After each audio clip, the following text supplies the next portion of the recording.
Devotional Tuesday 20th of October. An Austrian commander was ordered to lay siege to a small village in the Tyrol many centuries ago. His army had met stubborn resistance in that part of the country, but the advantage was clearly his. He knew that it was just a matter of time before he emerged victorious. His confidence was shaken, however, when one of his prisoners remarked, "You will never take the Tyrol, for they have an invincible leader." "What's he talking about?" the commander inquired of his staff. "Who is this leader of whom he speaks?" No one seemed to know, so the commander dismissed the comment, paid little attention to it. But being a cautious leader, however, he doubled his preparations for the attack on the village just in case. As his army descended through the pass in the Alps, the commander noticed cattle still grazing in the valley, people working in the fields as if nothing were going to happen. Either they're not expecting us, or this is a trap, thought the commander. He continued, marching towards the village with flying colours, horns sounding, a challenge and weapons drawn. Although the commotion brought women and children to the doorways, no one panicked. Instead, the people of the village quietly returned to their household chores, as if the threatening army meant no harm to them at all. The commander found it increasingly difficult to maintain order within his troops.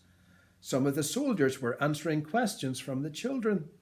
One old warrior blew a kiss to a little girl standing on a doorstep. "She looks just like my Lisa," he commented. All his senses alerted, the commander still found no sign of ambush. And when the troops stood in the open square at the centre of the village, facing the town hall, he fully expected the battle to begin. An old, white-haired man, apparently the mayor, emerged from the town hall, followed by 10 men in simple peasant clothes. Carrying no weapons, the dignified group stood in the square, unimpressed by the huge armed force before them, the most terrible soldiers in the great and mighty army of Austria. "Welcome, brother," said the old man to the commander as he extended his hand. One of the soldiers immediately drew his sword, prepared to strike the man dead if he came any closer. But clearly the old man meant no harm. "Where are your soldiers?" demanded the commander of the mayor. "Soldiers? We don't have any soldiers," replied the old man with a puzzled look, as if the commander had asked, "Where are your elephants?" "But we have come to take your village," shouted the commander. "Well, no one will stop you," replied the old man. "Are there none to fight us?" asked the commander. "No, there's no one here to fight. We have chosen Christ for our leader, and he has taught us another way."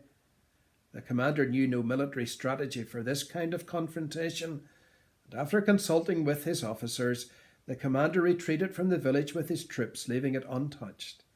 The commander later wrote in his journal, "The village was impossible to take. Had I ordered my men to fire on those smiling men and women, I knew they would not have obeyed me. Even military discipline has its limits. Could I command a soldier to shoot down a child who reminded him of his Lisa?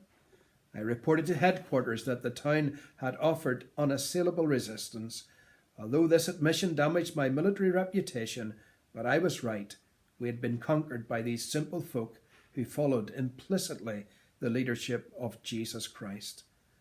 The way that Jesus taught in the Sermon on the Mount still baffles people today, yet his teaching holds true. Jesus taught his followers to love their enemies, to pray for them rather than to take up arms. Not many Christians have taken those words seriously. What do you think would happen if we did?